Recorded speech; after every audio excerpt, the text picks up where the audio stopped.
All right, boom, blast off. Ben Parker of CardinalSportsReport.com on 3 Rivals here with Stanford defensive end Benedict Umeh. So first of all, just talk about how has fall camp been going for you so far? Fall camp's been good. I've grown a lot as a player, as a person.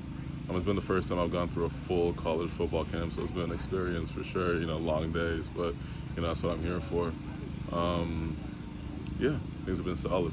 Yeah, and talk about, obviously you've gone through a lot health-wise and recovery. Just kind of what's been the key to getting your health back to a level where you can compete at this level?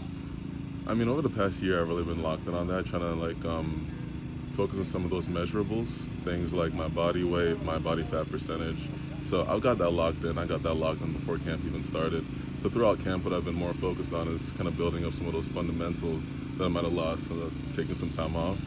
Before I even got diagnosed or anything like that, I had only played football for like 2 years.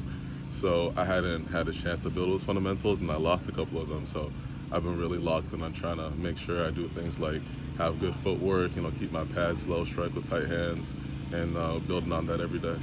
Yeah, and you actually, when did you start playing football for the first time? You mentioned that. Yeah. I played a little bit of Canadian football my freshman year when I still lived in Canada, and I played my first year of American football in grade 10. Grade 11. My second junior year. Yeah. Okay. Wow. What you mentioned Canadian football? What is the biggest difference between playing football, the Canadian style? It's obviously the same sport, but some subtle differences. What are some differences between Canadian football and American football that you've noticed? It's a couple weird things. Well, first of all, the receivers can run forward, I believe, before the ball snaps, so you get a lot of weird motions in that way. The field is twice as wide as well, so for the D lineman, it's a lot of running back and forth and not necessarily as much pass rushing.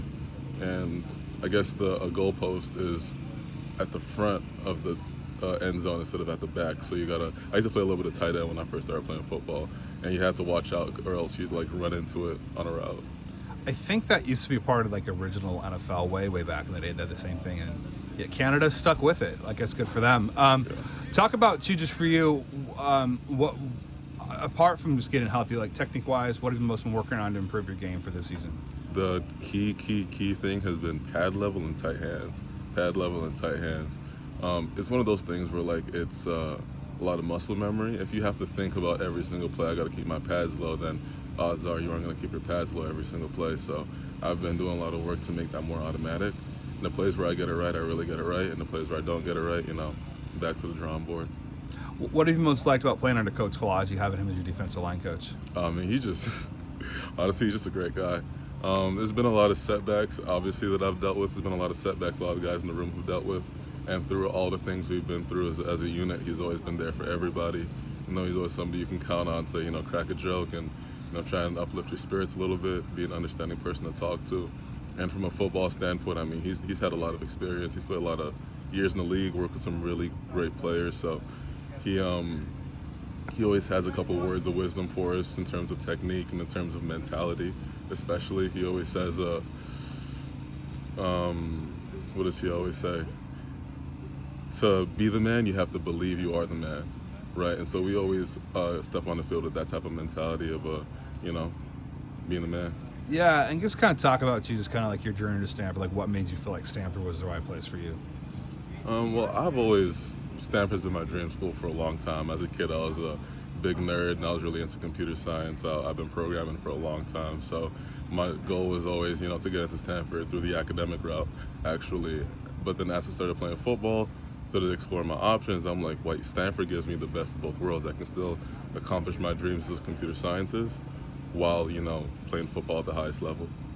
Yeah, and I think I talked about this before in a previous interview, but just talk about kind of where did that interest in computer science come from? How long did you have that interest, and kind of what drew you to that? Funny enough, it's weird because I used to draw a lot as a kid. And so that turned into me sketching a lot, and then that turned into me doing little flipbook animations. And then I got into doing animations on my computer. And then once I got more into animating, I realized, okay, you can get some really interesting stuff done if you really get in there, work with the source code and get some stuff off of GitHub and punch that in there. And that's when I started thinking okay, this programming stuff is pretty interesting. And then I just fully ditched animation, and I've been locked in on programming since. Yeah, and what's been the most interesting class you've had here at Stanford so far? Most interesting class. So it's one that pops out that's like, that was an interesting kind of... You know what? Not even a CS class so far. It's been a humanities class. There was a class I took about the African Black diaspora, and that was really eye-opening in terms of like just seeing certain trends being carried out throughout the world that I hadn't really noticed before.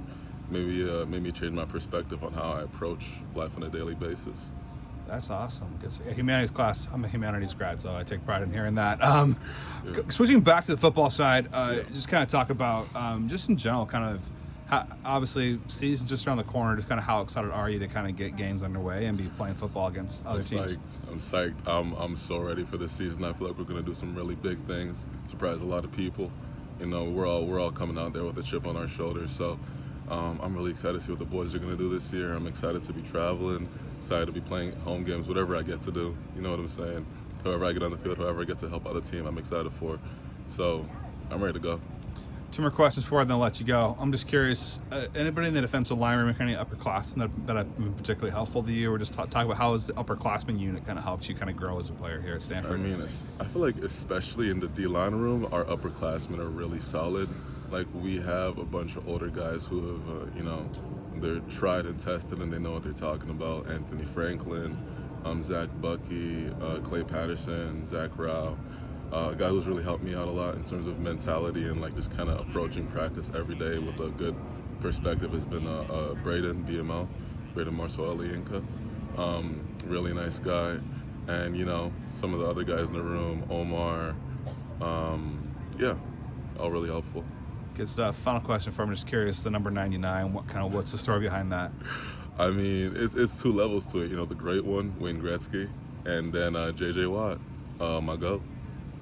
Oh, there you go. So, because the whole Canadian connection, you appreciate hockey, love it. So, J.J. Watt and Wayne Gretzky. Yeah, you can't get better than those guys. No, sir. Well, thanks so much for taking the time, Benedict, and best of luck headed into Hawaii against the Rainbow Warriors. Yeah, thank you.